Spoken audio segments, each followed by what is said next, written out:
كذبت عاد المرسلين، عاد نے رسولوں کو جھٹلایا۔ اذ قال لهم اخوهم هود الا تتقون، یاد کرو جب ان کے بھائی ہود علیہ السلام نے ان سے کہا تھا کیا تم ڈرتے نہیں؟ انی لکم رسول امین، میں تمہارے لیے ایک امانت دار رسول ہوں، یعنی تم نے میری زندگی دیکھی، میں نے کبھی تمہارے ساتھ ہیرا پھیری نہیں کی، اور میں نے اللہ کا پیغام من و عن تم تک پہنچایا، میں نے اس میں کوئی بات اپنی مرضی سے شامل نہیں کی، امین، میں امانت دار ہوں۔ فاتقوا اللہ واطیعون، بس اللہ سے ڈرو اور میری اطاعت کرو۔ وما اسألکم علیہ من اجر، اور میں اس کام پر تم سے کسی اجرت کا طالب نہیں۔ اب دیکھیے سب کی دعوت ایک، سب کا انداز ایک، سب بے غرض، مخلص، اپنی قوم سے محبت اور ان کی ہدایت کے لیے تڑپ رکھنے والے۔ ان اجری الا علی رب العالمین، میرا اجر تو رب العالمین کے ذمے ہے، اور اجر دے بھی وہی سکتا ہے۔ دنیا میں کوئی انسان کسی انسان کو ہدایت کا اجر نہیں دے سکتا، نیکی کا صلہ نہیں دے سکتا، یہ پروردگار ہی دے سکتا ہے۔ اتبنون بکل ریع آیۃ تعبثون، یہ تمہارا کیا حال ہے، ہر اونچے مقام پر لا حاصل ایک یادگار عمارت بنا ڈالتے ہو۔ وتتخذون مصانع لعلکم تخلدون، اور بڑے بڑے قصر تعمیر کرتے ہو گویا تمہیں ہمیشہ یہاں رہنا ہے۔ سامان 100 برس کا، پل کی خبر نہیں۔ اور یہ کس قدر وسائل کا ضیاع ہے، وہ قوم جو اپنی عوام کے تن ڈھانپنے کا بندوبست نہ کر سکے، ان کے پیٹ بھرنے کا بندوبست نہ کر سکے، انہیں صاف پانی مہیا نہ کر سکے، بنیادی ضروریات، تعلیم، علاج یہ فراہم نہ کر سکے، کیا اسے یہ زیب دیتا ہے کہ بے دریغ پیسہ ایسی بلڈنگز پر لگا دیا جائے جو نہ کسی کے رہنے بسنے کی نہ کسی کام کی، چوراہوں پر ایسے اسٹیچوز کھڑے کر دینا، ایسی چیزیں بنا دینا اور ان پہ بے دریغ پیسہ لگانا، یہ کفر کے کلچر اور کفر کے طرز تعمیر کی نکالی ہے۔ ابن کثیر نے ابن ابی حاتم سے نقل فرمایا ہے کہ ابو درداء نے مسلمانوں کی بنائی ہوئی عمارتیں اور شجرکاری دیکھی تو ان کی مسجد میں جا کر آواز دی، اے دمشق والو، وہ ان کے پاس جمع ہو گئے تو انہوں نے اللہ کی حمد و ثنا کی، پھر فرمایا کیا تم حیا نہیں کرتے؟ تم وہ کچھ جمع کر رہے ہو جو کھاتے نہیں، اور وہ عمارتیں بناتے ہو جن میں رہتے نہیں، اور اس کی امید کرتے ہو جو کبھی حاصل نہیں کر سکتے۔ حقیقت یہ ہے کہ تم سے پہلے کئی صدیاں گزری، وہ لوگ جمع کرتے تھے، پھر اس کی حفاظت کرتے، عمارتیں بناتے اور بہت مضبوط بناتے، امیدیں باندھتے اور بہت لمبی باندھتے، پھر ان کی امید دھوکہ نکلی، ان کی جماعت ہلاک ہو گئی، ان کی رہائش گاہیں قبریں بن گئیں۔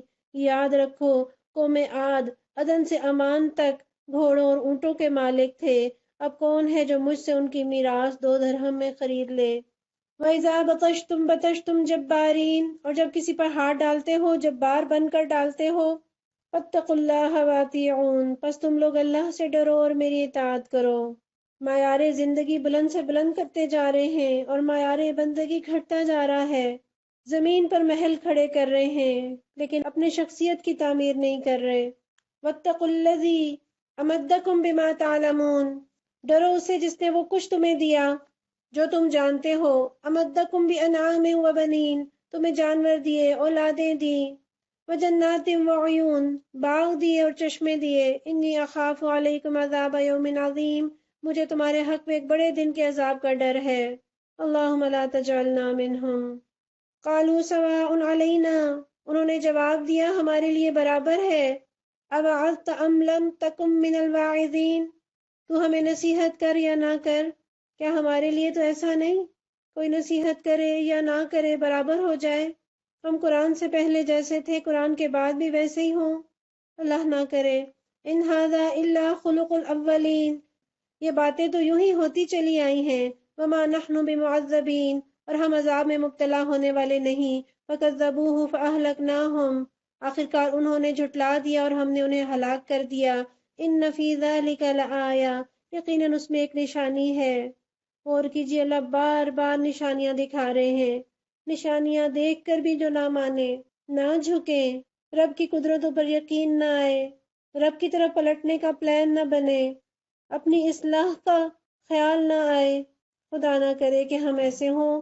وما کان اکثرهم مؤمنین، مگر ان میں سے اکثر لوگ ماننے والے نہیں۔ وان ربک لہو العزیز الرحیم، اور حقیقت یہ ہے کہ تیرا رب زبردست بھی ہے اور رحیم بھی۔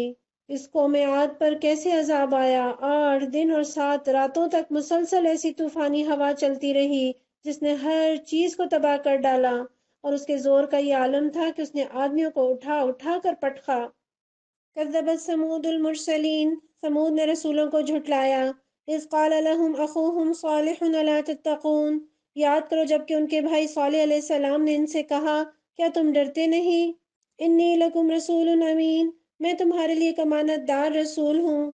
اور حضرت صالح علیہ السلام کی امانت اور دیانت اور قابلیت کی گواہی تو خود قوم کے لوگوں نے ان الفاظ میں دی جسے قرآن نے نقل کیا کہ انہوں نے کہا اے صالح، اس سے پہلے تو تم ہمارے درمیان ایسے آدمی تھے جس سے ہمیں بڑی امیدیں وابستہ تھیں۔ فاتقوا اللہ واطیعون، لہٰذا تم اللہ سے ڈرو اور میری اطاعت کرو۔ وما اسألکم علیہ من اجر، میں اس کام پر تم سے کسی اجر کا طالب نہیں۔ بے لوث نبی، لوگوں نے قدر نہ کی۔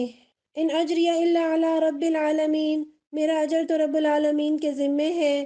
اتترکون فیما ہاہنا آمنین، کیا تم ان سب چیزوں کے درمیان جو یہاں ہیں بس یوں ہی اطمینان سے رہنے دیے جاؤ گے؟ فی جنات وعیون، ان باغوں اور چشموں میں، وزروع ونخل طلعها ہضیم، ان کھیتوں اور نخلستانوں میں جن کے خوشے رس بھرے ہیں۔ وتنحتون من الجبال بیوتا فارہین، تم پہاڑ کھود کھود کر فخریہ ان میں عمارتیں بناتے ہو۔ واتقوا اللہ واطیعون، اللہ سے ڈرو اور میری اطاعت کرو۔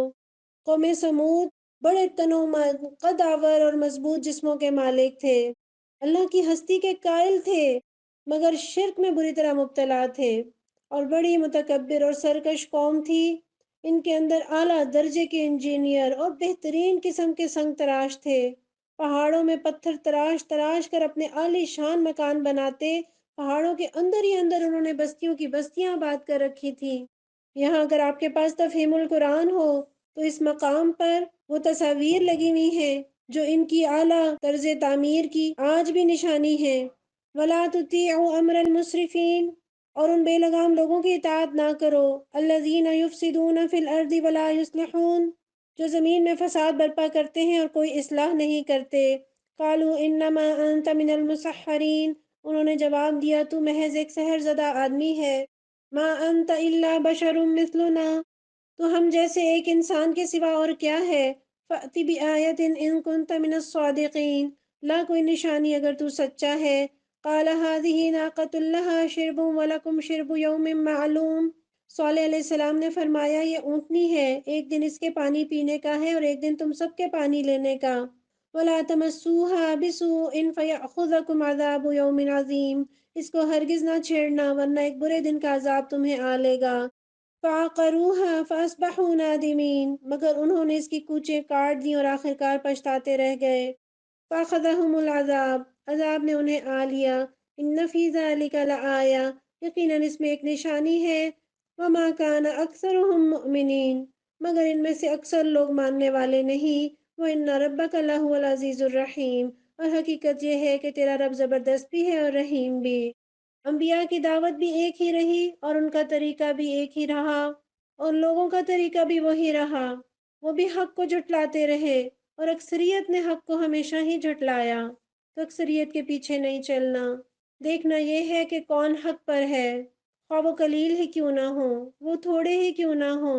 حضرت صالح علیہ السلام کا معجزہ اونٹنی تھی، اور وہ محض ایک عام اونٹنی نہیں تھی جیسے ہر عرب کے پاس پائی جاتی ہے، ضرور اس کی پیدائش اور اس کے ظہور یا اس کی خلقت میں کوئی ایسی چیز تھی جسے معجزے کی طلب پر پیش کرنا معقول ہوا، اور قرآن نے صراحت کے ساتھ اس اونٹنی کے وجود کو معجزہ کہا ہے۔ اور یہ بات غور کرنے کی ہے، اللہ نے یہاں جمع کا صیغہ استعمال کیا کہ انہوں نے اس کی کوچیں کاٹ دیں، حالانکہ کاٹنے والا ایک آدمی تھا، اور پوری قوم چونکہ اس کے پشت پر تھی اس لیے عذاب میں سب مشترک ہوئے۔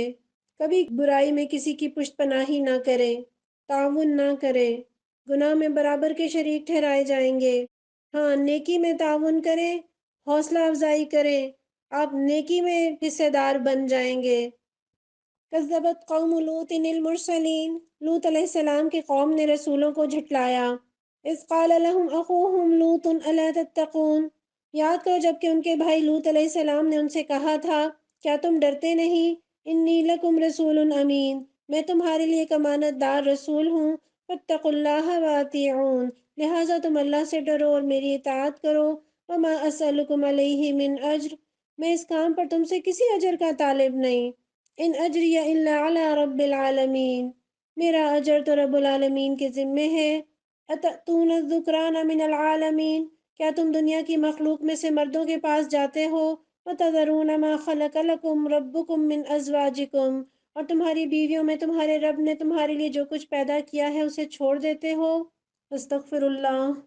اور یہاں دیکھیے اللہ تعالیٰ عورت کے حقوق کی بات کرتے ہیں کہ عورت کو چھوڑ کر تم مردوں کے پاس جاتے ہو۔ بل انتم قوم عادون، بلکہ تم لوگ تو حد سے ہی گزر گئے ہو۔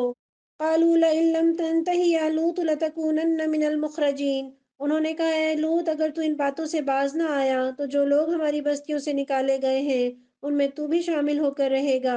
قال انی لعملکم من القالین، اس نے کہا تمہارے کرتوتوں پر جو لوگ کڑ رہے ہیں میں ان میں شامل ہوں۔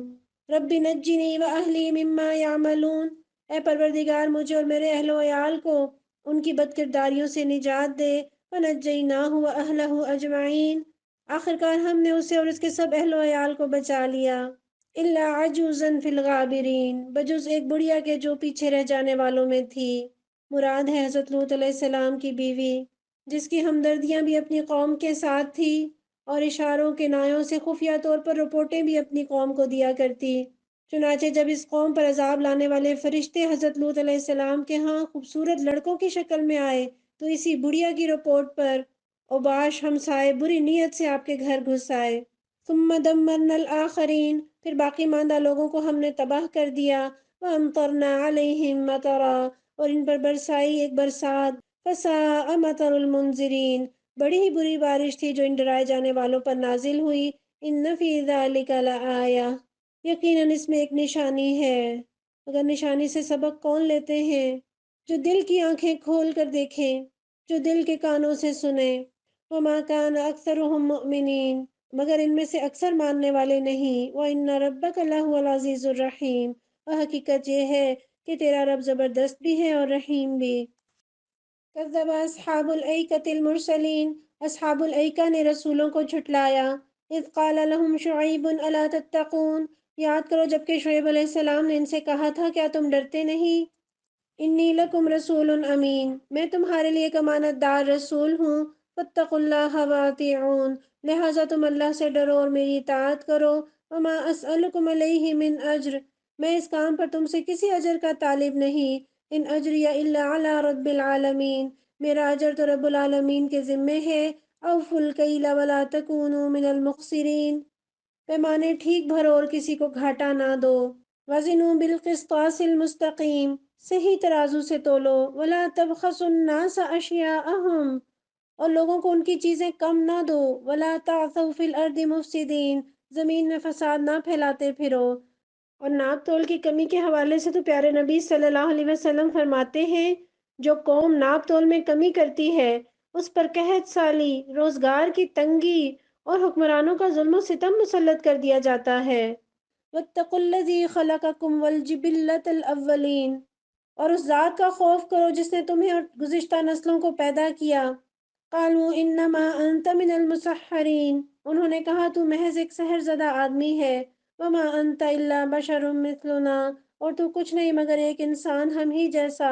وان نظنک لمن الکاذبین، اور ہم تو تجھے بالکل جھوٹا سمجھتے ہیں۔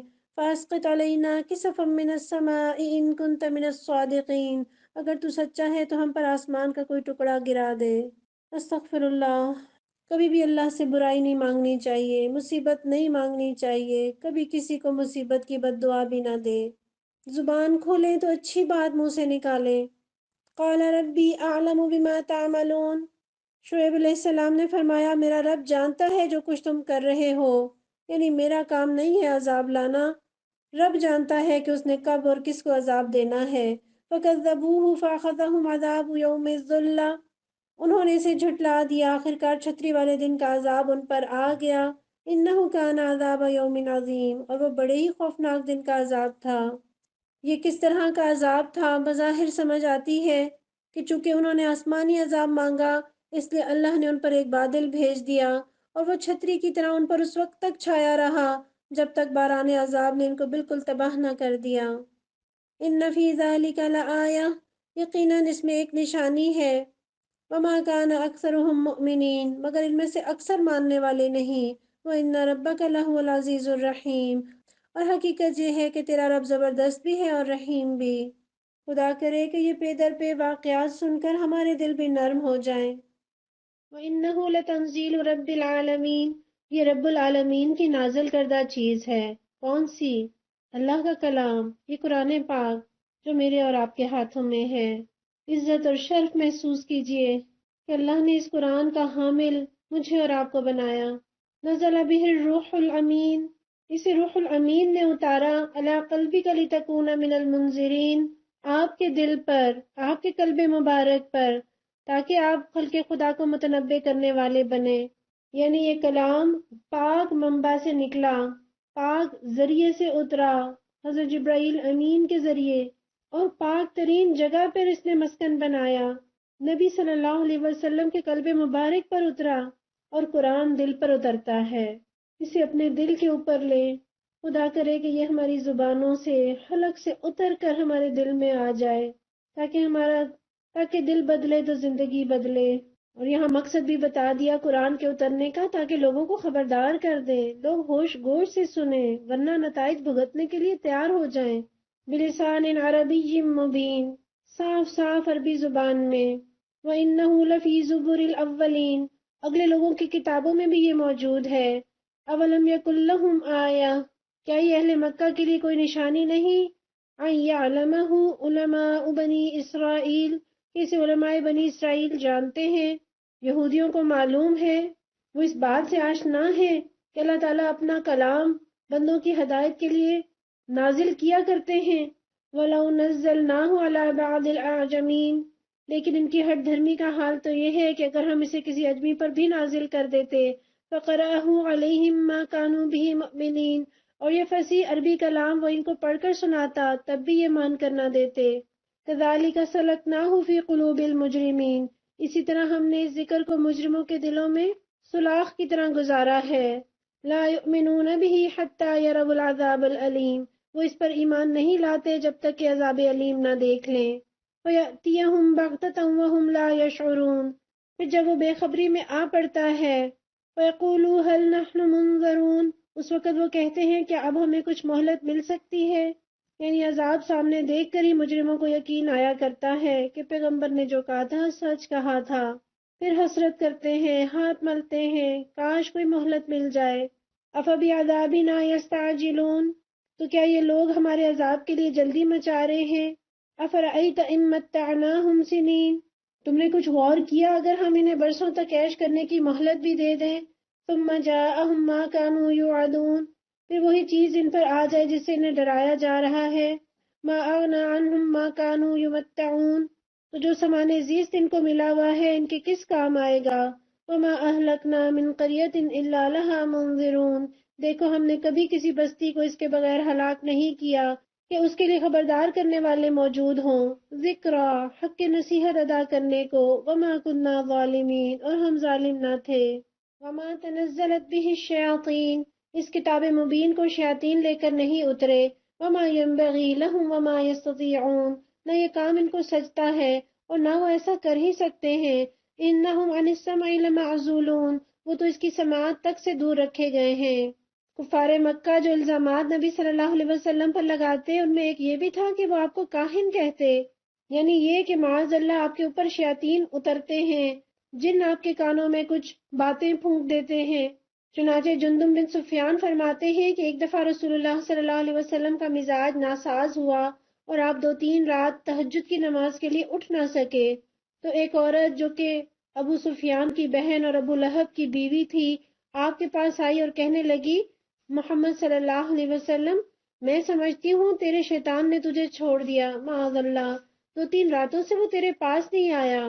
اس وقت اللہ تعالیٰ نے یہ آیات نازل فرمائیں، وَالضُّحَىٰ وَاللَّيْلِ إِذَا سَجَىٰ مَا وَدَّعَكَ رَبُّكَ وَمَا قَلَىٰ، تیرے پروردگار نے تمہیں نہیں چھوڑا۔ اور اللہ تعالیٰ بتا رہے ہیں کہ ایسا قرآن نازل کرنا شیطان کے بس کا تو روگ ہی نہیں۔ وہ قرآن جو لوگوں کی ہدایت پر مشتمل ہو، جس میں توحید کی تعلیم ہو، جس میں شرک سے منع کیا گیا ہو، جس میں آخرت کا خوف دلایا گیا ہو، جس میں برے کاموں سے منع کیا گیا ہو، جس میں نیکی کی تلقین ہو، خدمت خلق کی بات ہو۔ شیطان بھلا اس طرح کی بات کر سکتا ہے؟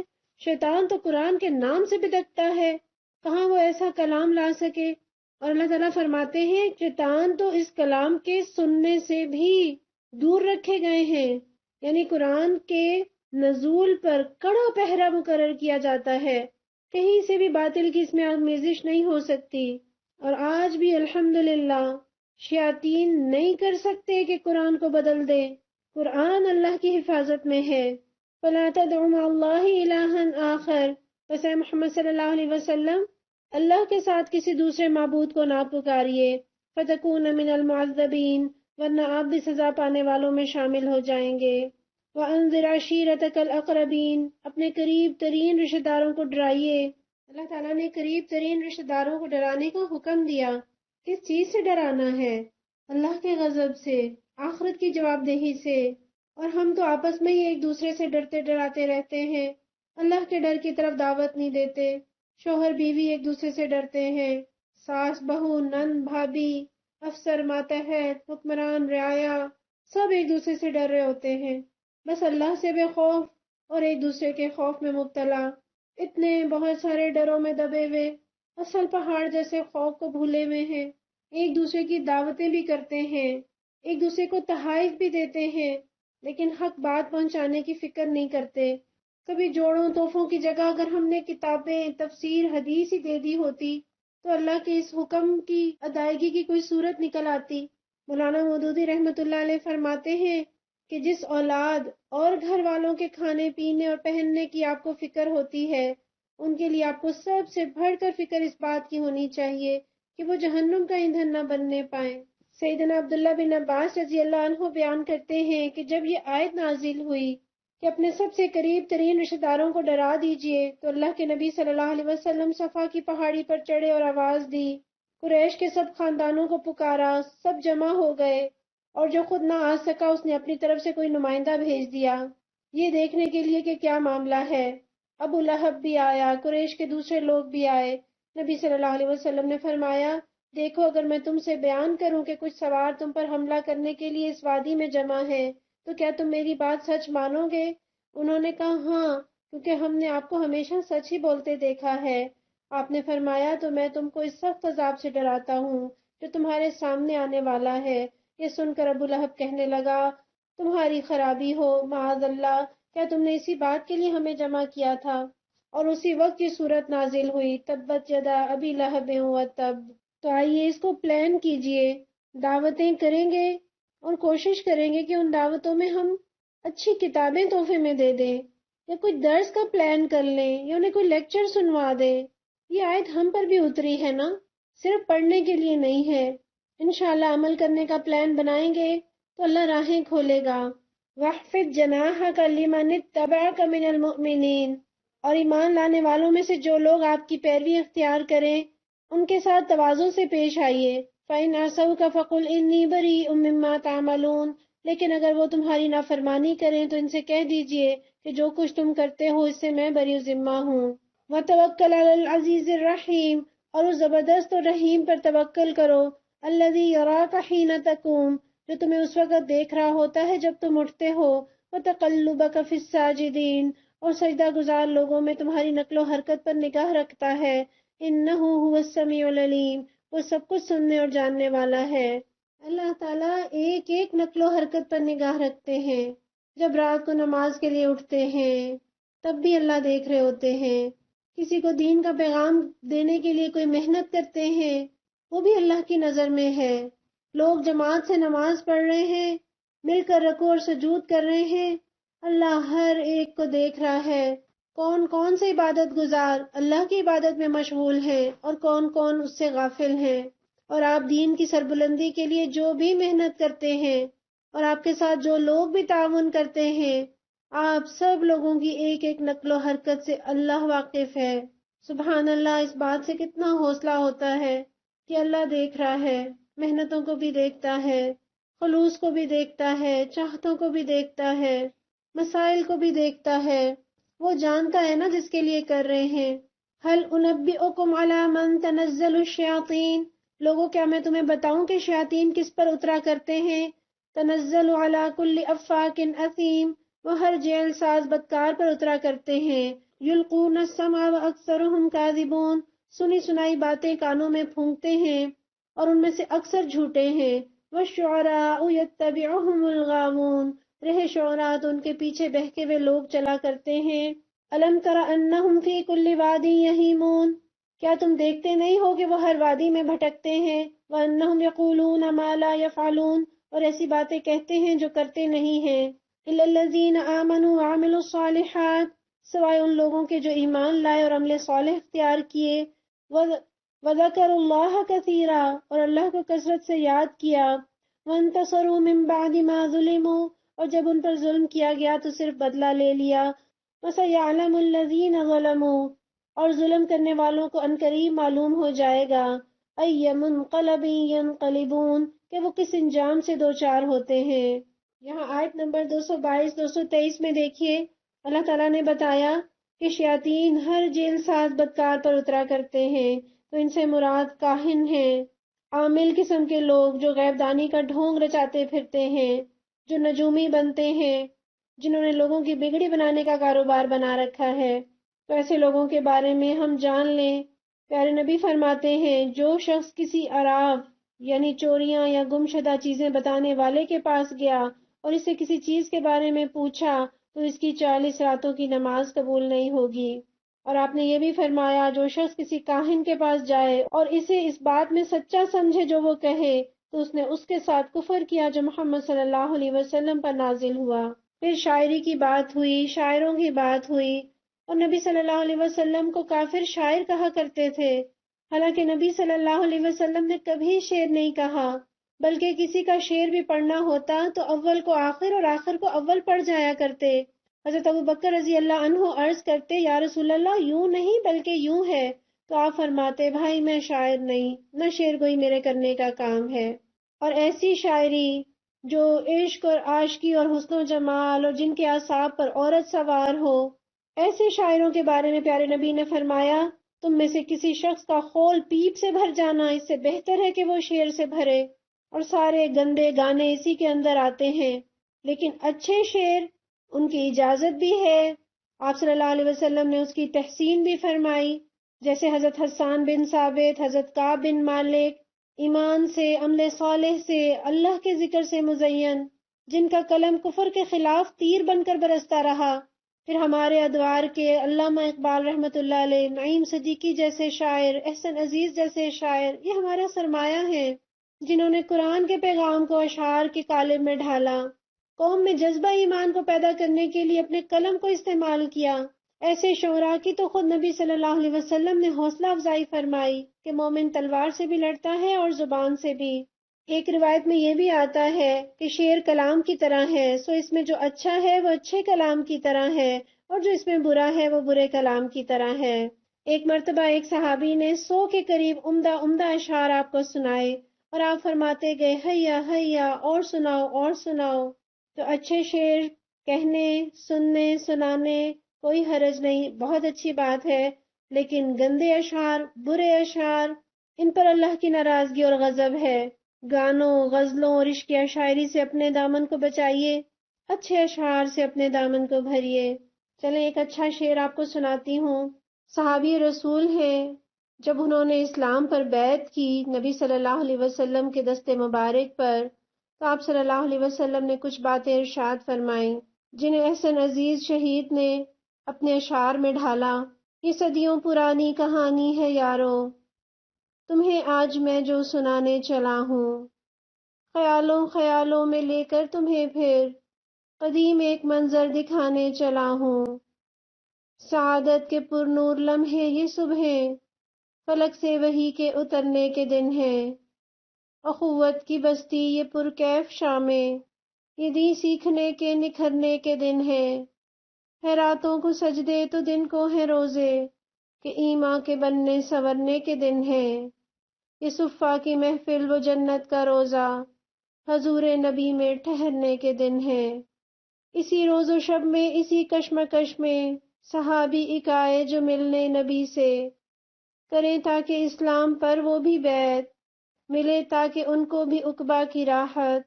شروع سلسلہ عہد کا جب ہوا تو وہ بولے بس حد احترام و محبت، جہاد اور صدقہ نہیں میرے بس میں، بس ان دو سے میں معذرت ہی کروں گا۔ تو دستے مبارک کو کھینچا نبی نے، بتایا کہ ایسے میں بیعت نہ لوں گا۔ تحیر سے پھر آپ نے ان سے پوچھا، نہ صدقہ ہی دو گے نہ غزوہ کرو گے، بتاؤ تو جنت میں کیسے چلو گے؟ اب ہماری سورہ نمل شروع ہوتی ہے۔ مکہ کے درمیانے دور کی سورت ہے۔ بسم اللہ الرحمن الرحیم۔ طاسین تلک آیات القرآن و کتاب مبین ھدی و بشری للمؤمنین۔ یہ آیات ہے قرآن اور کتاب مبین کی، ہدایت اور بشارت ان ایمان لانے والوں کے لیے الذین یقیمون الصلاۃ، جو نماز قائم کرتے ہیں، ویؤتون الزکوٰۃ، اور زکوٰۃ دیتے ہیں، وَهُمْ بِالْآخِرَةِ هُمْ یوقنون، اور پھر وہ ایسے لوگ ہیں جو آخرت پر پورا یقین رکھتے ہیں۔ گویا یہ کتاب کن کو بشارت دیتی ہے؟ نماز پڑھنے والوں کو، زکوٰۃ دینے والوں کو، اور آخرت پر یقین رکھنے والوں کو۔ نمازی کا مرتبہ اور مقام کس قدر بڑھ جایا کرتا ہے۔ حضرت ابو ہریرہ رضی اللہ عنہ روایت کرتے ہیں کہ ایک قبیلے کے دو شخص ایک ساتھ مسلمان ہوئے، اور ان میں ایک جہاد فی سبیل اللہ میں شہید ہو گئے اور دوسرے 1 سال کے بعد فوت ہوئے۔ حضرت طلحہ رضی اللہ عنہ نے خواب میں دیکھا کہ وہ صاحب جن کا 1 سال بعد انتقال ہوا، اس شہید سے پہلے جنت میں داخل ہو گئے۔ فرماتے ہیں مجھے بڑا تعجب ہوا کہ شہید کا رتبہ تو بہت بلند ہے، اس لیے جنت میں اسے پہلے داخل ہونا چاہیے تھا۔ فرماتے ہیں میں نے خود ہی رسول اللہ صلی اللہ علیہ وسلم کی خدمت میں عرض کی، یعنی اس تقدیم و تاخیر کی وجہ پوچھی، تو آپ نے فرمایا جس شخص کا بعد میں انتقال ہوا، کیا تم اس کی نیکیاں نہیں دیکھتے کس قدر زیادہ ہو گئیں؟ کیا اس نے ایک رمضان کے روزے نہیں رکھے اور سال بھر کی فرض نمازوں کی یعنی 6000 اور اتنی رکعتیں نہیں پڑھی؟ اور اسی طرح ایک روایت میں آتا ہے کہ آپ صلی اللہ علیہ وسلم نے فرمایا کہ پھر تو ان دونوں کے درمیان زمین اور آسمان کا فرق ہو گیا، یعنی جس کی 1 سال زندگی بڑھی، اس نے 1 سال میں جو نمازیں پڑھی، جو روزے رکھے، جو نیکیاں کی، اس نے اس کے درجے بڑھا دیے۔ اللہ ہمیں نماز پڑھنے والا، زکوٰۃ دینے والا اور خوب خوب نیکیاں کرنے والا بنا دے، اور ہمیں آخرت کا یقین اور اس کی فکر لگا دے۔ پیارے نبی صلی اللہ علیہ وسلم فرماتے ہیں جس شخص نے تمام فکروں کو چھوڑ کر ایک ہی فکر لگا لی، یعنی آخرت کی فکر، اللہ تعالیٰ اس کی دنیاوی فکروں کے معاملے میں اس کے لیے کافی ہو جائے گا، اور جسے طرح طرح کی دنیاوی فکروں نے پریشان رکھا اور وہ آخرت کی فکر کو بھولا رہا، تو اللہ کو پرواہ نہیں کہ وہ کس وادی میں ہلاک ہوتا ہے۔ ان الذین لا یؤمنون بالآخرہ، حقیقت یہ ہے کہ جو لوگ آخرت کو نہیں مانتے، زینا لہم اعمالہم فہم یعمہون، ان کے لیے ہم نے ان کے کرتوتوں کو خوشنما بنا دیا ہے، اس لیے وہ بھٹکتے پھرتے ہیں۔ اولئک الذین لہم سوء العذاب، یہ وہ لوگ ہیں جن کے لیے بری سزا ہے۔ وہم فی الآخرۃ ھم الاخسرون، اور آخرت میں سب سے زیادہ یہی خسارے میں رہنے والے ہیں۔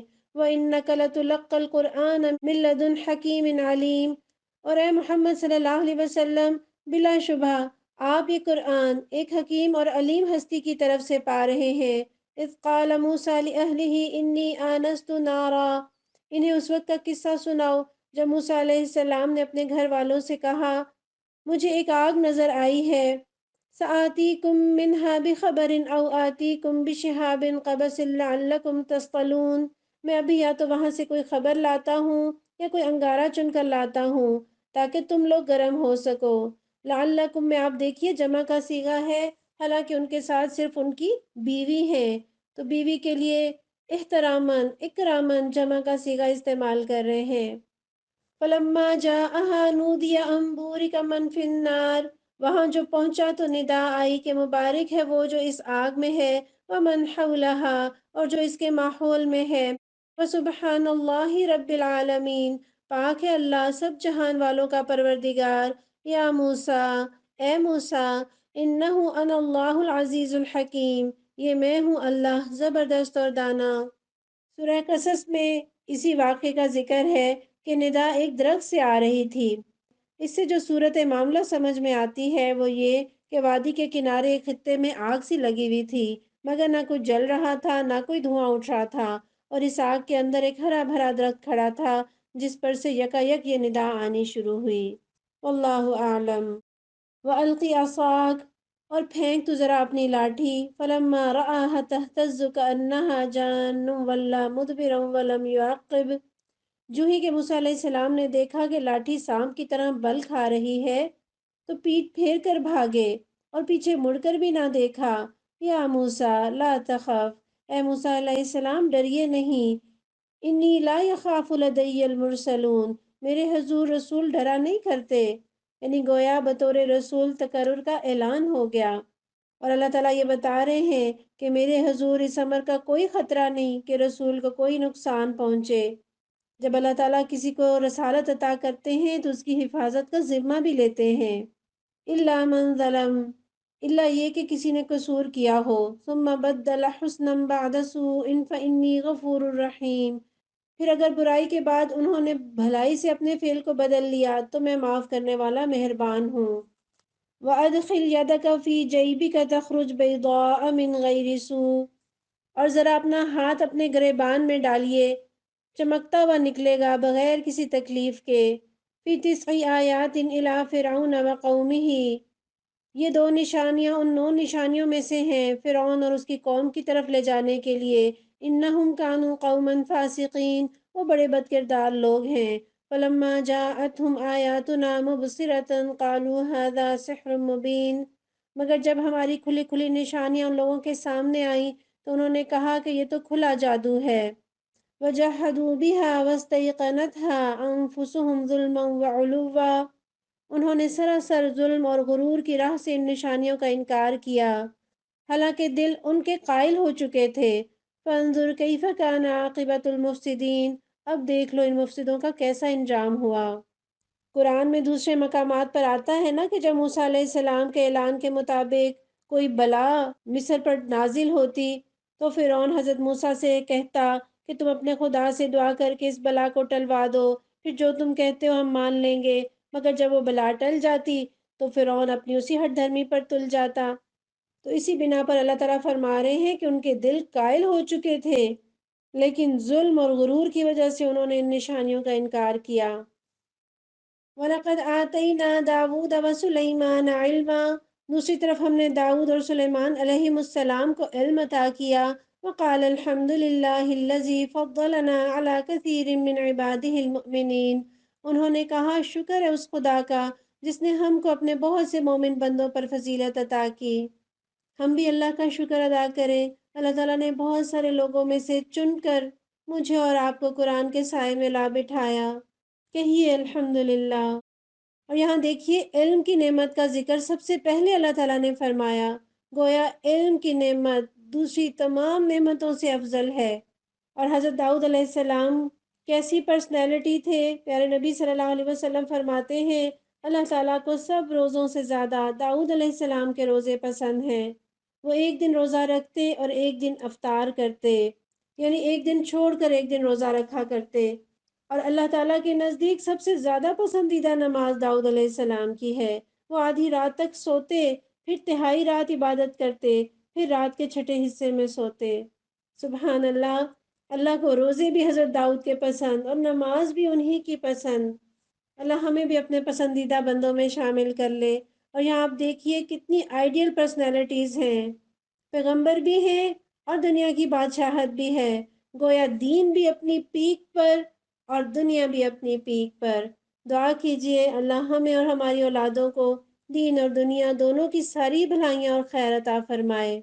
ووارث سلیمان داود، اور داؤد علیہ السلام کے وارث سلیمان علیہ السلام ہوئے۔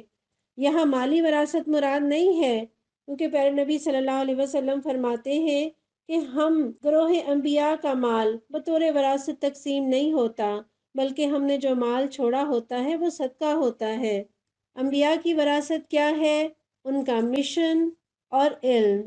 وقال یا ایھا الناس علمنا منطق الطیر واوتینا من کل شیء، اور انہوں نے فرمایا لوگوں ہمیں پرندوں کی بولیاں سکھائی گئی ہیں اور ہمیں ہر طرح کی چیزیں دی گئی ہیں۔ ان ھذا لہو الفضل المبین، بے شک یہ اللہ کا نمایاں فضل ہے۔ وحشر لسلیمان جنودہ من الجن والانس والطیر فہم یوزعون، سلیمان علیہ السلام کے لیے جن اور انسانوں اور پرندوں کے لشکر جمع کیے گئے تھے اور وہ پورے ضبط میں رکھے جاتے تھے۔ کیسی بادشاہت اللہ تعالیٰ نے حضرت سلیمان علیہ السلام کو دی جو دنیا میں کبھی کسی کو نہیں دی گئی۔ پرندوں کی بولیاں بھی جانتے ہیں، جانوروں کی بولیاں بھی سمجھتے ہیں، جن بھی ان کے تابع ہیں، اور پرندوں کے لشکر کی صورت میں گویا آپ کہہ لیجئے کہ ایئر فورس ہے ان کی، اور پورے ضبط میں، نہیں پورے ڈسپلن میں رکھے جاتے تھے۔ حتیٰ اذا اتوا علی واد النمل، ایک مرتبہ وہ ان کے ساتھ کوچ کر رہا تھا، یہاں تک کہ جب یہ سب چیونٹیوں کی وادی میں پہنچے، قالت نملۃ یا ایھا النمل ادخلوا مساکنکم، تو ایک چیونٹی نے کہا اے چیونٹیوں اپنے بلوں میں گھس جاؤ، لا یحطمنکم سلیمان و جنودہ، کہیں ایسا نہ ہو کہ سلیمان اور اس کے لشکر تمہیں کچل ڈالے، وہم لا یشعرون، اور انہیں خبر بھی نہ ہو۔ یہاں آپ دیکھیے چیونٹی کا ذکر آیا، اور چیونٹی بہت ذہین اور عقل مند جانور ہے، اس کی قوت شامہ بڑی تیز ہے، جو کوئی دانہ اس کے قبضے میں آتا ہے اس کے دو ٹکڑے کرتی ہے تاکہ اگے نہیں، اور سردی کے زمانے میں اپنی غذا کا ذخیرہ جمع کرتی ہے۔ چیونٹیاں اکیلے نہیں رہتی، ٹیم ورک کے ساتھ کام کرتی ہیں، اپنے اگلے دو پروں کو بجا کر آپس میں باتیں کرتی ہیں، یہ جنگجو بھی ہوتی ہیں، حملے کرتی ہیں، اپنے دشمن پر ایسڈ پھینکتی ہیں اور اسے بھگا دیتی ہیں۔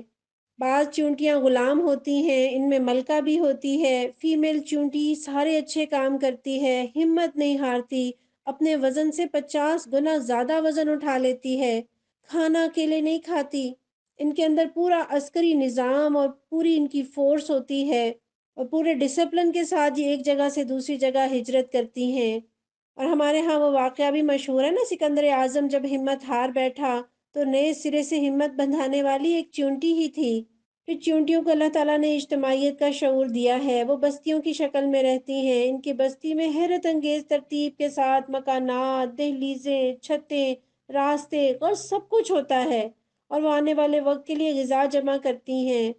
پھر ان میں پہرے دار لڑاکا دستے، خوراک جمع کرنے والے، صفائی کرنے والے، آپ کہہ لیں کہ غرض ہر طرح کی ان کے اندر فورسز ہوتی ہیں۔ یہ دیکھیے کہ وہ نبی کو پہچانتی ہیں اور یہ بھی جانتی ہیں کہ نبی غیب کا علم نہیں رکھتے، اور نبی کی تعریف بھی کرتی ہیں کہ وہ جانتے بوجھتے کبھی زیادتی نہیں کرتے، لا علمی سے کوئی کچلا جائے تو الگ بات ہے۔ اور اسے پتہ چلتا ہے کہ راستے پر چلنے والوں کی ذمہ داری نہیں کہ وہ چیونٹیوں کو بچائیں، یہ ان کی ذمہ داری ہے کہ اپنا بچاؤ خود کریں۔ اور ان آیات سے پتہ چلتا ہے کہ چیونٹی سنتی ہے، دیکھتی ہے، تو میں اور آپ ہوشیار رہیں کہیں یہ ہمارے راز نہ کھول دے۔ یہاں ایک بات بہت اچھی یہ لگی کہ چیونٹی نے جب دیکھا حضرت سلیمان علیہ السلام کا لشکر آ رہا ہے تو وہ بھاگ جاتی، اپنی جان بچا لیتی، اس نے صرف اپنی فکر نہیں کی، اس نے باقی چیونٹیوں کی بھی فکر کی۔ تو ہم یہ دیکھیں کہ چیونٹی تو اشرف المخلوقات نہیں، ہم اشرف المخلوقات ہیں، ہم کیوں صرف اپنی فکر کرتے ہیں؟ دین کے حوالے سے بھی اور دنیا کے حوالے سے بھی ہم کہتے ہیں ہم نے نماز روزہ کر لیا، ہم اچھے ہیں، ہم نیک ہیں، بس یہ کافی ہے۔ یہ کافی نہیں ہے، دوسروں کو بھی نیکی کی دعوت دینی ہے، دوسروں کو بھی برائی سے منع کرنا ہے، ان کے لیے بھی فکر کرنی ہے۔ فَتَبَسَّمَ ضَاحِكًا مِّن قَوْلِهَا، سلیمان علیہ السلام اس کی بات پر مسکراتے ہوئے ہنس پڑے۔ وَقَالَ رَبِّ أَوْزِعْنِي أَنْ أَشْكُرَ نِعْمَتَكَ الَّتِي أَنْعَمْتَ عَلَيَّ وَعَلَى وَالِدَيَّ وَأَنْ أَعْمَلَ صَالِحًا تَرْضَاهُ وَأَدْخِلْنِي بِرَحْمَتِكَ فِي عِبَادِكَ الصَّالِحِينَ۔ حضرت سلیمان علیہ السلام نے دعا کی ہے میرے رب مجھے قابو میں رکھ کہ میں تیرے اس احسان کا شکر ادا کرتا رہوں جو تو نے مجھ پر اور میرے والدین پر کیا ہے، اور ایسا عمل صالح کروں جو تجھے پسند آئے، اور اپنی رحمت سے مجھ کو اپنے صالح بندوں میں داخل کر۔ کیا پتہ چلا؟ پورے یقین کے ساتھ اپنی عبادات کے صلے میں والدین کو شریک سمجھے کہ آج ہم جس مقام پر ہیں اس میں ہمارے والدین کی بڑی محنتیں ہیں، ان کی بڑی دعائیں ہیں، ان کی تربیت ہے۔ یہاں دیکھیے نعمتیں بھی آزمائش ہیں، اور فکر ہے ان کو کہ میں ان نعمتوں کو پا کر کہیں ناشکری نہ کر بیٹھوں، کہیں تکبر نہ آ جائے، تو فرماتے ہیں اے رب مجھے قابو میں رکھ۔ یہ دعا گویا تکبر کا علاج بھی ہے، اور جو نعمتیں ملے نا ان پر شکر کی مہر لگا دیجئے، انشاءاللہ نعمتیں برقرار بھی رہیں گی اور ان میں اضافہ بھی ہوگا۔ امام احمد بن حنبل رحمۃ اللہ علیہ کے بارے میں آتا ہے کہ ان پر اتنے کوڑے برسے کہ اگر ہاتھی پر بھی برستے تو بلبلا اٹھتا، لیکن وہ ثابت قدم رہے۔ اور جب نوازشات شروع ہوئیں تو فرماتے ہیں توڑوں کی آزمائش کوڑوں کی آزمائش سے زیادہ سخت ہے۔ اے اللہ تو ہمیں نعمتوں پر اپنا شکر ادا کرنے والا بنا دے اور ہمیں بھی صالح بندوں میں شامل کر دے۔ وَتَفَقَّدَ الطَّيْرَ فَقَالَ مَا لِيَ لَا أَرَى الْهُدْهُدَ۔ ایک اور موقع پر سلیمان علیہ السلام نے پرندوں کا جائزہ لیا اور کہا کیا بات ہے میں فلاں ہدہد کو نہیں دیکھ رہا، ام کان من الغائبین، کیا وہ کہیں غائب ہو گیا ہے، لَأُعَذِّبَنَّهُ عَذَابًا شَدِيدًا، میں اسے سخت سزا دوں گا، او لَأَذْبَحَنَّهُ، یا ذبح کر دوں گا، او لَيَأْتِيَنِّي بِسُلْطَانٍ مُبِينٍ، ورنہ اسے میرے سامنے معقول وجہ پیش کرنی ہوگی۔ اس سے پتہ چلتا ہے کہ پرندے بھی حضرت سلیمان علیہ السلام کی فورس کا حصہ تھے اور حکم عدولی پر کورٹ مارشل کیا جاتا تھا، رولز تھے، ریگولیشنز تھی، ان کی پابندی کرنا ضروری تھی۔ اور حضرت سلیمان علیہ السلام جائزہ لے رہے ہیں، حاضری کو یقینی بنا رہے ہیں۔ یہاں قیادت کی نظر دیکھیے اور احتساب اور رعایت بھی کہ اگر معقول وجہ پیش کرے گی تو اس کی بچت ہو سکتی ہے۔ ابن عباس رضی اللہ عنہ فرماتے ہیں جاننے والوں اس حقیقت کو پہچانو کہ ہدہد زمین کی گہرائی کی چیزوں کو دیکھ لیتا ہے، مگر زمین کے اوپر پھیلا ہوا جال اس کی نظر سے اوجھل ہو جاتا ہے، جس میں پھنس جاتا ہے۔ فمكث غير بعيد فقال أحطت بما لم تحط به وجئتك من سبأ بنبأ يقين۔ کچھ زیادہ دیر نہ گزری تھی کہ اس نے آ کر کہا میں نے وہ معلومات حاصل کی ہیں جو آپ کے علم میں نہیں، میں سبا کے متعلق یقینی اطلاع لے کر آیا ہوں۔ انی وجدت امرأة تملکهم وأوتیت من كل شيء ولها عرش عظیم۔ میں نے وہاں ایک عورت دیکھی جو اس قوم کی حکمران ہے اور اس کو ہر طرح کا سر و سامان بخشا گیا ہے اور اس کا تخت بڑا عظیم الشان ہے۔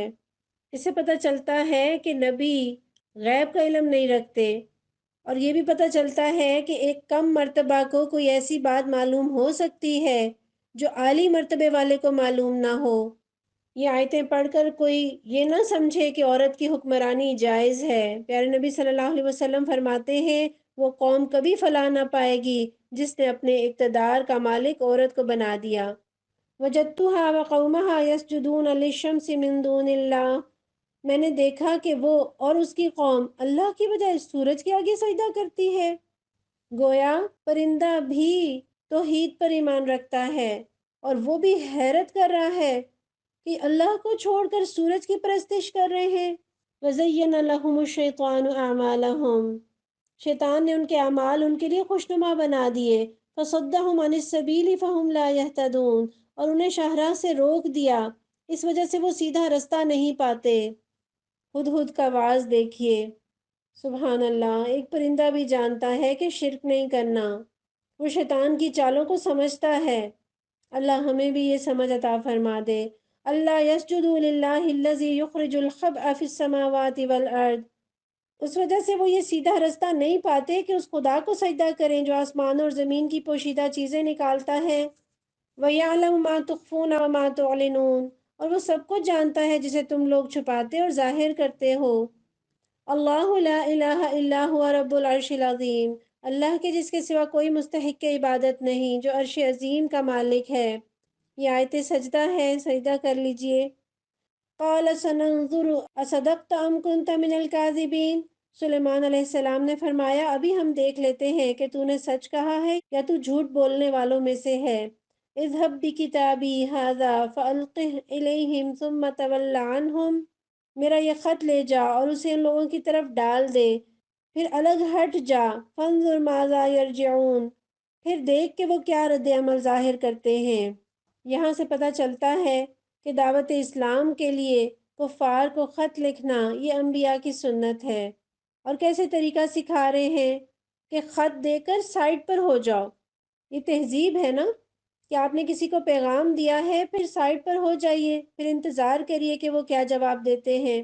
قالت یا ایھا الملأ انی القی الی کتاب کریم، ملکہ بولی اے اہل دربار، میری طرف ایک بڑا اہم خط پھینکا گیا ہے، ظاہر ہے وہ مہر بند ہوگا اور بڑا وہ پروٹوکول کے ساتھ وہ خط لے کر گیا ہوگا۔ اور ملکہ نے خط کی اہمیت کو سمجھا۔ انہ من سلیمان و انہ بسم اللہ الرحمن الرحیم، وہ سلیمان علیہ السلام کی جانب سے ہے اور اللہ رحمان الرحیم کے نام سے شروع کیا گیا ہے۔ اللہ تعالی علیہ واتونی مسلمین، مضمون یہ ہے کہ میرے مقابلے میں سرکشی نہ کرو اور مسلم ہو کر میرے پاس حاضر ہو جاؤ۔ خط کا انداز کیا ہے کہ پہلے یہ بتایا گیا کہ وہ کس کی جانب سے ہے، اور پھر اللہ کا نام، اور پھر مضمون بھی بالکل کلیئر، کوئی ابہام نہیں۔ اس سے پتہ چلتا ہے کہ اللہ کا ہر بندہ اس بات کا حق رکھتا ہے کہ اسے اللہ کا پیغام پہنچایا جائے۔ جن کے اندر صالحیت ہوتی ہے نا، اللہ تعالیٰ انہیں ہدایت عطا فرماتے ہیں۔ فرعون نے نہ مانا، ملکہ سبا ایمان لے آئی۔ حالانکہ کہا جاتا ہے کہ مرد عقل مند ہوتا ہے اور عورت کم عقل ہوتی ہے۔ موسیٰ علیہ السلام نے فرعون کو پیغام دیا اور فرعون کی نظر پیغام پر نہ رہی، موسیٰ پر تھی، جبکہ ملکہ کی نظر پیغام پر تھی۔ کون کہہ رہا ہے، کیا کہہ رہا ہے؟ تو اصل عقل مندی یہ ہے۔ قالت یا ایھا الملأ افتونی فی امری، خط سنا کر ملکہ نے کہا اے سرداران قوم، میرے اس معاملے میں مجھے مشورہ دو۔ ما کنت قاطعۃ امرا حتی تشہدون، میں کسی معاملے کا فیصلہ تمہارے بغیر نہیں کرتی۔ کتنی سمجھدار ملکہ ہے، طاقتور تھی مگر ڈکٹیٹر نہیں تھی، مشاورت سے اپنے نظام کو چلاتی تھی۔ اور ہمارا دین بھی ہمیں یہی سکھاتا ہے، وشاورہم فی الامر قالوا نحن اولو قوت و اولو بأس شدید، انہوں نے جواب دیا ہم طاقتور اور لڑنے والے لوگ ہیں۔ والامر الیک فانظری ماذا تأمرین، آگے فیصلہ آپ کے ہاتھ میں ہے، آپ خود دیکھ لیجئے کہ آپ کو کیا حکم دینا ہے۔ گویا اس نے مشورہ تو مانگا مگر اس کو مشورے کا کوئی خاص فائدہ نہ ہوا، کیونکہ انہوں نے اپنی وفاداری کا یقین دلایا کہ ہم بہادر ہیں، ہم آپ کے ساتھ جنگ لڑنے کو تیار ہیں، باقی آپ کی مرضی۔ قالت ان الملوک اذا دخلوا قریۃ، ملکہ نے کہا بادشاہ جب کسی ملک میں گھس آتے ہیں، افسدوها وجعلوا اعزت اہلها اذلہ، تو اسے خراب اور اس کے عزت والوں کو ذلیل کر دیتے ہیں۔ وکذالک یفعلون، یہی کچھ وہ کیا کرتے ہیں۔ یہ کون سے بادشاہوں کا طریقہ کار ہے؟ جو دنیا دار بادشاہ ہیں، جو خوف خدا سے عاری بادشاہ ہیں، وہ ایسا کیا کرتے ہیں۔ مسلمان اس طرح سے کسی ملک کو فتح کرتے ہیں تو وہ لوگوں کو ایسے ذلیل نہیں کیا کرتے۔ وَإِنِّي مُرْسِلَةٌ إِلَيْهِمْ بِهَدِيَّةٍ، میں ان لوگوں کی طرف ایک ہدیہ بھیجتی ہوں۔ سمجھداری دیکھیے، نہ اطاعت قبول کی نہ اعلان جنگ، بلکہ درمیانی راستہ اختیار کر رہی ہے۔ فَنَاظِرَةٌ بِمَا يَرْجِعُ الْمُرْسَلُونَ، پھر دیکھتی ہوں کہ میرے ایلچی کیا جواب لے کر پلٹتے ہیں۔ فَلَمَّا جَاءَ سُلَيْمَانَ قَالَ أَتُمِدُّونَنِي بِمَالٍ، جب وہ ملکہ کا سفیر سلیمان علیہ السلام کے ہاں پہنچا تو انہوں نے فرمایا فما آتانی اللہ خیر مما آتاکم، کیا تم لوگ مال سے میری مدد کرنا چاہتے ہو؟ جو کچھ خدا نے مجھے دے رکھا ہے وہ اس سے بہت زیادہ ہے جو تمہیں دیا ہے۔ بل انتم بہدیتکم تفرحون، تمہارا ہدیہ تمہیں کو مبارک ہو۔ ارجع الیہم فلنأتینہم بجنود لا قبل لہم بہا، اے سفیر لوٹ جا اپنے بھیجنے والوں کی طرف، ہم ان پر ایسے لشکر لے کر آئیں گے جن کا وہ مقابلہ نہ کر سکیں گے۔ وَلَنُخْرِجَنَّهُم مِّنْهَا أَذِلَّةً وَهُمْ صَاغِرُونَ، اور ہم انہیں ایسی ذلت کے ساتھ وہاں سے نکالیں گے کہ وہ خوار ہو کر رہ جائیں گے۔ یہاں سے ہمیں پتہ چلتا ہے کہ ہر تحفے کا مقصد محبت کا اظہار نہیں ہوتا، بلکہ بعض اوقات رد عمل جاننے کے لیے بھی تحفے دیے جاتے ہیں۔ اور حضرت سلیمان علیہ السلام کا انداز دیکھیے کہ دولت حاصل کرنا مقصود نہیں، اللہ کی زمین پر اللہ کا نظام لانا مقصود تھا۔ اور کافر کا ہدیہ قبول کیا جا سکتا ہے یا نہیں؟ آپ صلی اللہ علیہ وسلم نے بعض کفار کا ہدیہ قبول کیا اور بعض کا رد کر دیا۔ تو یہ صورتحال پر منحصر ہے کہ کس کا قبول کیا جائے گا اور کس کا نہیں کیا جائے گا۔ قال یا ایھا الملأ ایکم یأتینی بعرشها قبل ان یأتونی مسلمین، سلیمان علیہ السلام نے فرمایا اے اہل دربار، تم میں سے کون اس کا تخت میرے پاس لاتا ہے قبل اس کے کہ وہ لوگ مطیع ہو کر میرے پاس حاضر ہوں۔ قال عفریت من الجن، تو جنوں میں سے ایک کبھی ہیکل نے عرض کیا انا آتیک بہ قبل ان تقوم من مقامک، میں اسے حاضر کر دوں گا قبل اس کے کہ آپ اپنی جگہ سے اٹھیں۔ وانی علیہ لقوی امین، میں اس کی طاقت رکھتا ہوں اور امانت دار ہوں۔ اس سے معلوم ہوتا ہے کہ حضرت سلیمان علیہ السلام تبلیغ کے ساتھ ساتھ ملکہ اور اس کے درباریوں کو معجزہ بھی دکھانا چاہتے تھے، تاکہ اسے پتہ چل جائے کہ اللہ رب العالمین اپنے انبیاء کو کیسی غیر معمولی قدرتیں عطا فرماتے ہیں، اور اسے یقین آ جائے کہ حضرت سلیمان علیہ السلام واقعی اللہ کے نبی ہیں۔ قال الذی عنده علم من الکتاب، جس شخص کے پاس کتاب کا علم تھا وہ بولا، انا آتیک بہ قبل ان یرتد الیک طرفک، میں آپ کی پلک جھپکنے سے پہلے اسے لائے دیتا ہوں۔ علم کی فضیلت دیکھیے، جن سے بھی زیادہ آگے کی چیز۔ سائنس آج کتنی ترقی کر گئی اور آئندہ زمانوں میں کتنی ترقی کرے گی، اس سے اندازہ ہوتا ہے۔ فلما رآہ مستقرا عنده قال هذا من فضل ربی، جو ہی کہ سلیمان علیہ السلام نے وہ تخت اپنے پاس رکھا ہوا دیکھا، وہ پکار اٹھے، یہ میرے رب کا فضل ہے۔ لیبلونی ااشکر ام اکفر، تاکہ وہ مجھے آزمائے کہ میں شکر کرتا ہوں یا کافر نعمت بن جاتا ہوں۔ کتنے شکر گزار ہیں، اتنی بڑی نعمت مل گئی، اتنی قوت، اتنی طاقت، اتنا اقتدار، لیکن ذرا اکڑ نہیں آئی۔ خوشی اور غم دونوں پرچے ہیں، اللہ ہمارا رسپانس دیکھنا چاہتا ہے۔ اور ایسے غم، خوشیوں کو عام سمجھ لیجئے اور غم کو کریلا، فائدہ دونوں ہی کا ہوتا ہے۔ اور ایسے غم بڑے اچھے ہوتے ہیں جو رب سے قریب کر دے، زندگی کا دھارا بدل دے، اور ایسی خوشیاں بڑا نقصان دیتی ہیں جو گمراہی میں اور گناہوں کی زندگی میں اور آگے بڑھا دے۔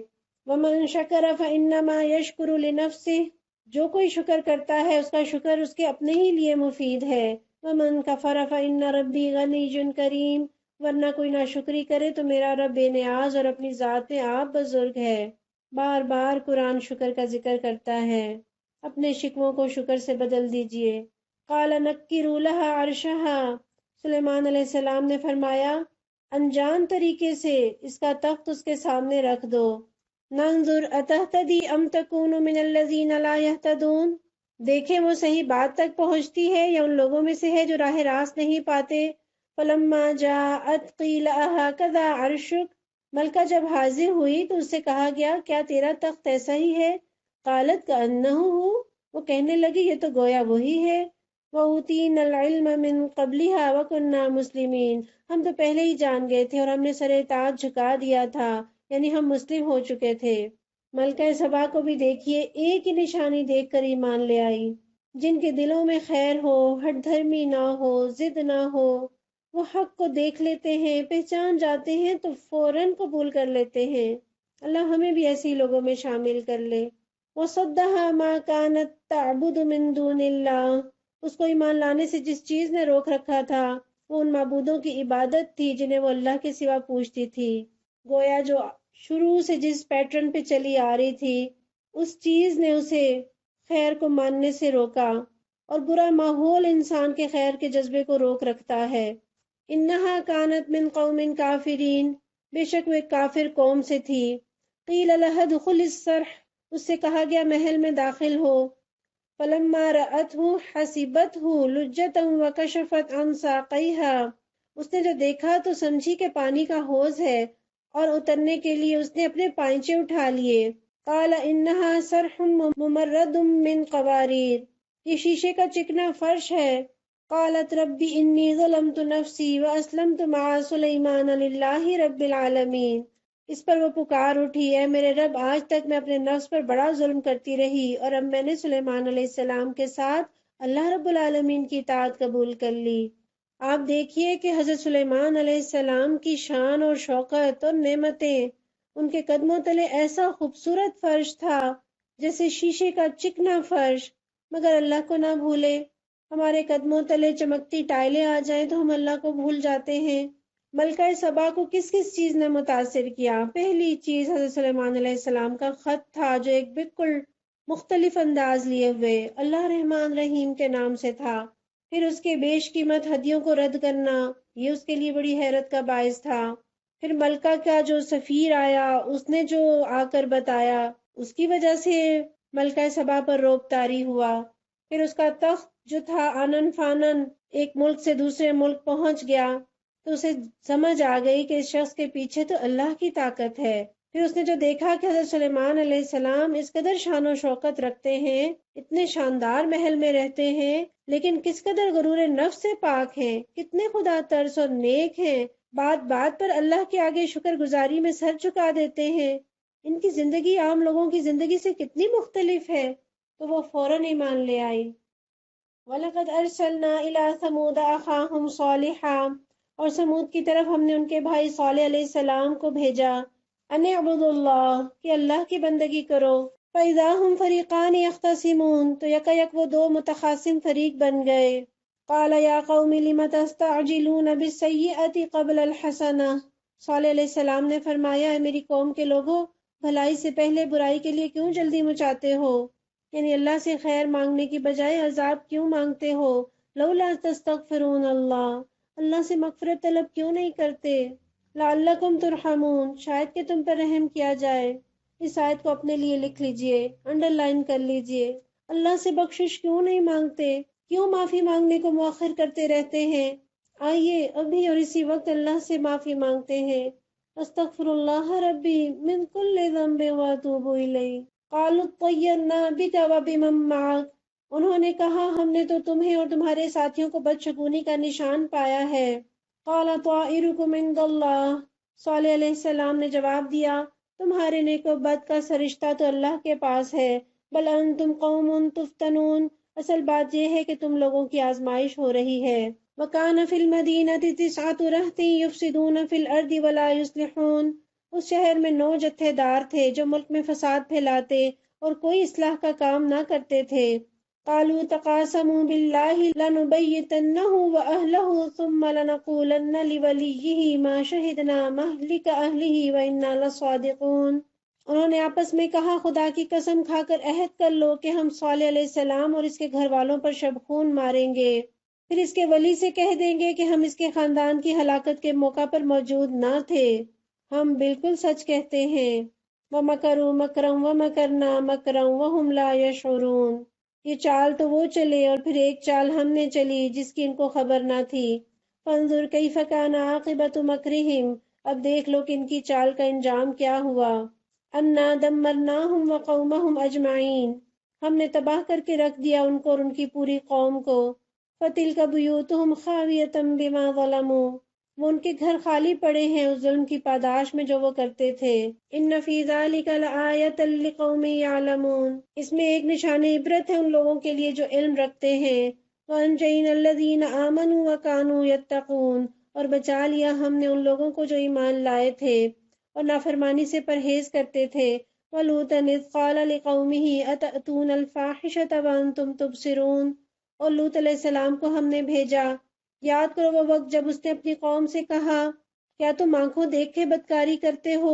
اَإِنَّكُمْ لَتَأْتُونَ الرِّجَالَ شَهْوَةً مِّن دُونِ النِّسَاءِ، کیا تمہارا یہی چلن ہے کہ عورتوں کو چھوڑ کر مردوں کے پاس شہوت رانی کے لیے جاتے ہو؟ بل انتم قوم تجہلون، حقیقت یہ ہے کہ تم لوگ سخت جہالت کا کام کرتے ہو۔ فما كان جواب قومه، مگر اس کی قوم کا جواب اس کے سوا نہ تھا، الا ان قالوا اخرجوا آل لوط، کہ انہوں نے کہا نکال دو لوط علیہ السلام کے گھر والوں کو، من قریتکم، اپنی بستی سے، انہم اناس یتطہرون، یہ بڑے پاک باز بنتے ہیں۔ استغفر اللہ، جو قوم نیک لوگوں کو اپنے درمیان برداشت نہ کرے تو اس کی تباہی سے پھر کون سی چیز روک سکتی ہے۔